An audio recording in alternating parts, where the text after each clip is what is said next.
No vídeo anterior aqui do canal, eu expliquei sobre como acontece o desenvolvimento do cérebro e expliquei também que muitos dos comportamentos desafiadores das crianças, como desobediência, acontece mais por imaturidade do que por uma escolha deliberada dela. A criança, como o cérebro dela ainda está em construção, ela não escolhe se comportar mal, mas ela simplesmente não sabe como se comportar bem. E eu expliquei também que faz parte do nosso papel como pais a gente não só controlar o comportamento da criança, mas também ensinar esse cérebro, ajudar esse cérebro a se desenvolver. Então, hoje eu quero conversar com você sobre 3 desses comportamentos, que também são absolutamente normais para as crianças pequenas, que acontecem por causa da imaturidade neurológica delas, mas que mesmo assim é muito desafiador para os pais.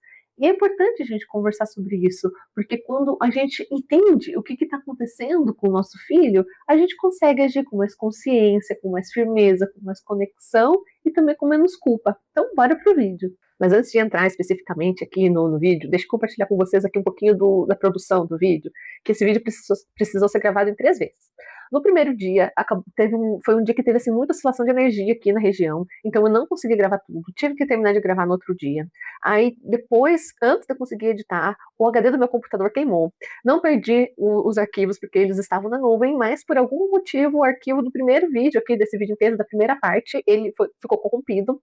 Então eu tive que gravar de novo. Então, o microfone deu problema, nesse meio tempo também troquei a câmera. E eu tô falando isso pra vocês, assim, só pra vocês não estranharem a mudança do cenário, a mudança do cabelo, a variação de iluminação ali durante o vídeo, porque o que importa é que o conteúdo tá show, feito com muito carinho, muita dedicação pra vocês. Então façam um bom proveito.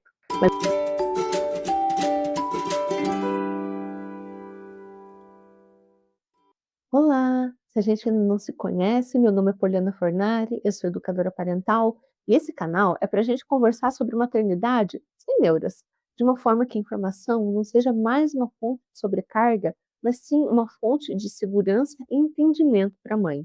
Então, se você gosta da proposta, curte o vídeo, se inscreve no canal e compartilhe esse conteúdo com quem você acha que vai se interessar pelo assunto.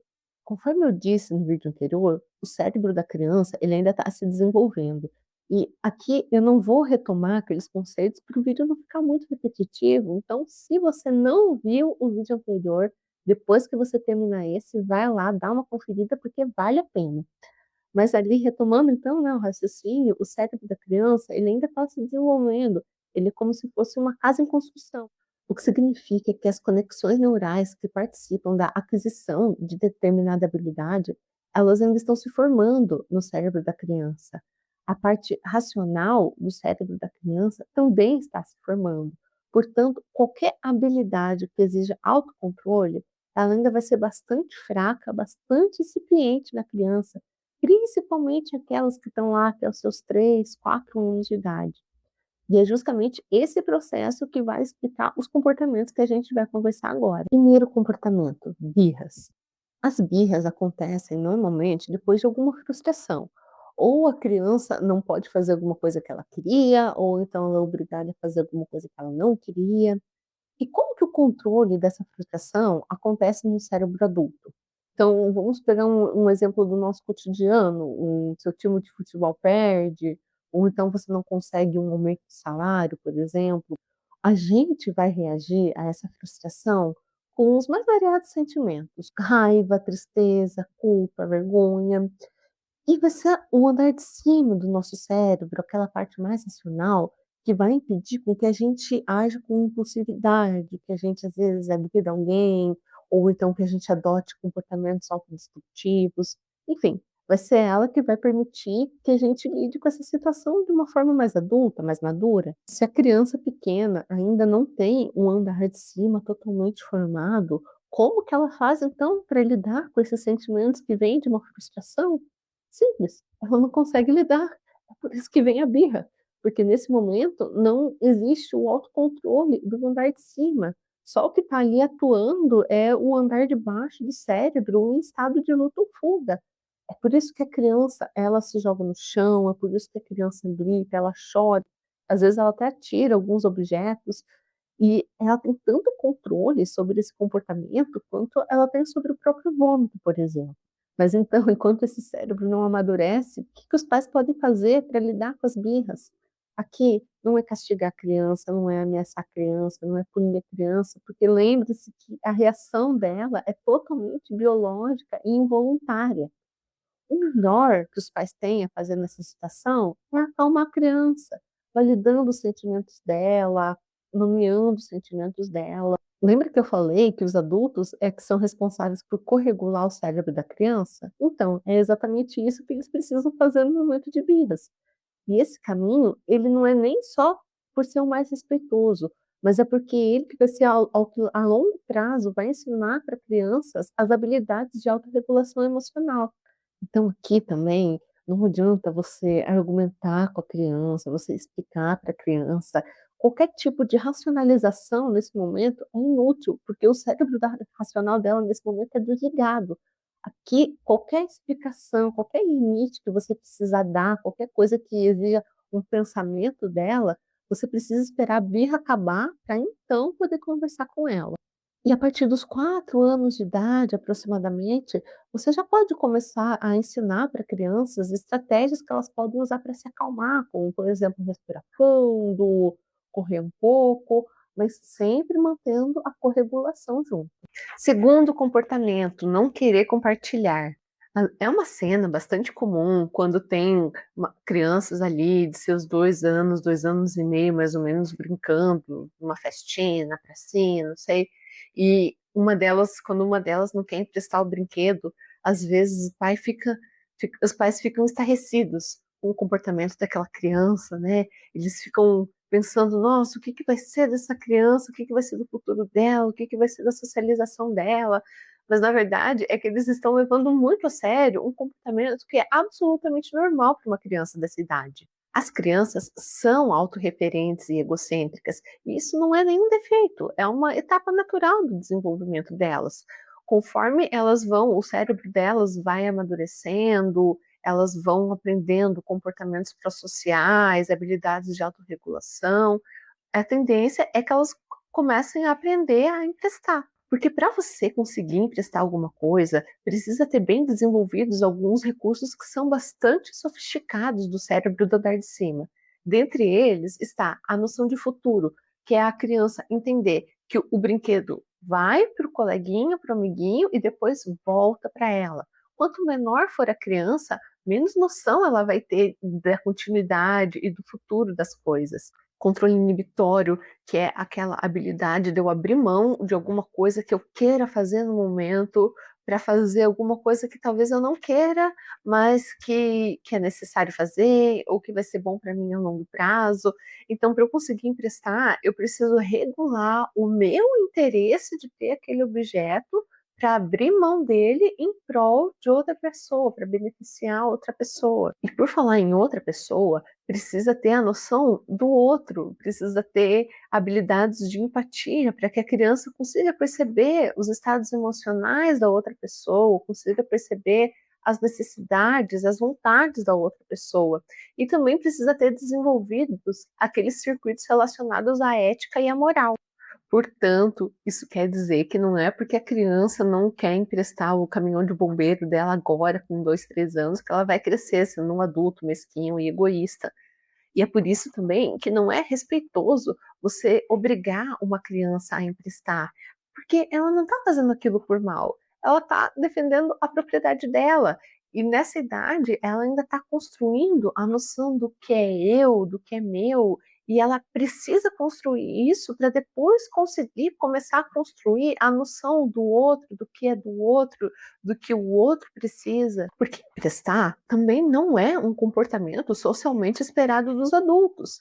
Você pode, por exemplo, emprestar para sua vizinha uma casinha de transporte do cachorro, por exemplo, mas será que você vai emprestar aquele livro que você gosta muito e que pode ir e não pode mais voltar? O seu carro. Talvez você empreste para sua filha, para sua irmã, mas você vai emprestar para aquele colega de trabalho que você mal conhece? Para a gente emprestar alguma coisa nossa, depende muito do que a gente vai emprestar e para quem a gente vai emprestar. Então, para a criança é exatamente a mesma coisa. Elas vão ter mais facilidade de emprestar um brinquedo que elas não gostam tanto, que elas não são tão apegadas, e também para aquelas pessoas que elas já conhecem um pouco melhor. Então, o que que os pais podem fazer para ensinar a criança a emprestar?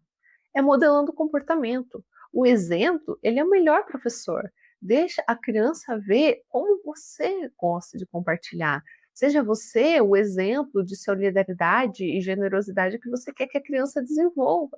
As crianças, elas percebem muito as nossas ações, mais as nossas ações do que o que a gente fala. Então, se você quer modelar isso na criança, seja você o exemplo. Até porque essa é uma habilidade, uma qualidade que a gente não consegue obrigar ninguém a ter, a gente no máximo consegue inspirar. E não precisa ter pressa, porque quando a criança estiver pronta, ela vai aprender a compartilhar. Eu vejo que aqui é mais os pais aprenderem a gerenciar alguma disputa que pode surgir por causa de um brinquedo, do que obrigar a criança a emprestar. E qual que é a melhor forma de fazer essa gestão? As crianças nessa idade ali, elas são facilmente distraídas. Então, de repente, se você vai sair com a criança para brincar, leva um brinquedo que ela já não gosta de brincar tanto, ou um brinquedo que não seja dela. Você pode comprar um brinquedo ali exato para levar para outros lugares que a criança sabe que não é dela. Então, se uma criança quer o brinquedo do seu filho, você distrai a outra criança. Fala assim: olha, o caminhão de bombeiro agora está com ele, mas tem aqui o carrinho que você pode brincar, tem aqui essa boneca que você pode brincar. E porque normalmente aquela criança, ela às vezes ela nem quer tanto ali o caminhão de bombeiro, às vezes ela está interessada naquela novidade, ela quer um brinquedo que seja diferente dos dela. E quando a criança for um pouquinho mais velha, em torno dos seus 3 anos, mais ou menos, começar a conseguir decidir algumas coisas, a entender um pouco melhor, você pode combinar com ela. Pede para ela escolher os brinquedos dela que ela quer emprestar para levar, ou se vai um amigo visitar, você escolhe alguns brinquedos para deixar à disposição deles para brincar e não leva, ou guarda aqueles brinquedos que ela não quer emprestar, que ela não quer que mexa. Terceiro comportamento, agressividade. Outra situação que também costuma deixar ali os pais morrendo de vergonha é quando as crianças estão brincando, as crianças de 2 a 3 anos mais ou menos estão brincando e de repente uma bate, uma morde, uma empurra. Isso, os pais eles ficam, é horrível, né? Porque é horrível você ser tanto a mãe da criança que apanha quanto você ser a mãe da criança que bate. E sim, por mais que esse comportamento ele exija uma atenção e exige uma orientação dos pais, ele também é típico de crianças dessa idade. Porque o que, que acontece no cérebro de um adulto que ele faz para lidar com a agressividade dele? Então, quando, por exemplo, alguém me fecha no trânsito, o meu andar de baixo, o meu instinto de luta ou fuga, ele vai querer reagir com violência. Mas vai ser o meu cérebro do andar de cima, vai ser o meu controle inibitório que vai me impedir de fazer isso. E como as crianças, elas não têm o andar de cima, elas não têm o controle inibitório, então a tendência é que elas vão dar vazão a esse impulso de agressividade delas. E essa agressividade, ela é mais comum ali em torno dos 2, 3 anos de idade, mas a tendência é que ela diminua conforme a criança aprende a regular o seu comportamento, a regular suas emoções e aprende também habilidades de linguagem, que permite com que ela verbalize as suas necessidades e as suas vontades. Porque uma criança de 2 anos, ela não consegue, ela não tem a maturidade de chegar para outra e dizer assim: eu não quero que você brinque com a minha boneca. Não, ela vai arrancar a boneca da mão da criança, ela vai empurrar a outra criança. Mas conforme ela aprende a se comunicar, a pedir, a negociar, o uso da violência diminui. E por falar em diminuição da violência, o ápice dessa agressividade é ali entre os 2, 3 anos de idade. Depois disso, é esperado que esses episódios também diminuam, tanto em frequência quanto em intensidade. Se isso não acontecer, se a criança continua apresentando comportamentos que são inadequados para a faixa de desenvolvimento dela, os pais precisam ficar de olho nisso, perceber de onde que pode estar vindo essa agressividade, porque talvez seja uma agressividade que ali provavelmente é uma agressividade que não tem a ver com uma etapa de desenvolvimento, mas que tem alguma outra causa por trás. E de repente, se for necessário, vale até procurar a ajuda de um profissional. Então, como que os pais podem agir? Falando aqui daquela agressividade que é normal para a idade. Nesses casos, o melhor remédio é a prevenção. Os pais, eles precisam ficar de olho, se eles sabem que o filho deles já tem aquela tendência a reagir batendo, a reagir mordendo, a criança está socializando, eles precisam ficar de olho, eles precisam ficar cuidando. Quando eles perceberem que a criança vai atacar, é segurar a criança e tirar ela de perto. Fala para ela, olhando bem sério, bater machuca. Nós não batemos nas outras crianças. E se ela ainda tiver naquela energia, naquele ímpeto de agressividade, ajudar ela a descarregar de uma forma mais positiva, de repente fazendo ela bater numa almofada, batendo o pé no chão, fazendo ela correr, enfim, movimentando o corpinho, até que essa energia diminua e a criança volte de novo à regulação normal dela, volte naquele estado de homeostase. E se a criança já bateu, a primeira coisa que os pais têm que fazer é ajudar ela a se acalmar.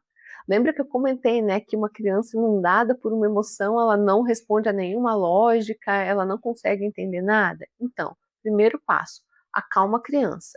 Depois que a criança se acalmou, os pais vão ajudar ela a reparar os danos que ela fez. Então, de repente, colocar um gelinho onde ela bateu no colega, leva uma água para o amigo para ajudar o amigo que apanhou a se acalmar. Enfim, teve uma mãe que depois que eu expliquei isso para ela estava com a filha no parquinho e ali numa disputa de brinquedo a criança acabou arranhando, assim, foi bem de leve, mas ela acabou arranhando, raspando assim o brinquedo na mão da outra criança. Aí ela foi lá e pegou um band-aid e ajudou a filha dela a colocar um band-aid na mãozinha da outra criança. Enfim, use ali a sua criatividade para ajudar a criança a reparar os erros dela, a reparar os danos que ela causou. Isso traz uma noção de responsabilidade, uma noção de cuidado com o outro muito maior do que você só obrigar ela a pedir desculpas. E conforme a criança for crescendo, você não só repreende o comportamento inadequado, mas você ensina para ela o comportamento adequado. Você ensina ela a se autorregular, você ensina ela a pedir, você ensina ela a dizer não. Então, esses são os comportamentos que eu achei pertinente destacar, porque eu vejo que os pais, eles ficam bastante alarmados quando eles ocorrem, mas isso na verdade é típico. Toda criança vai ter vai ter esses comportamentos em maior ou menor grau. E é claro que a gente não vai ser negligente, a gente vai educar, a gente vai orientar, a gente vai corrigir. A gente não vai fechar os olhos e simplesmente deixar rolar, né? Afinal, a gente é pai e mãe.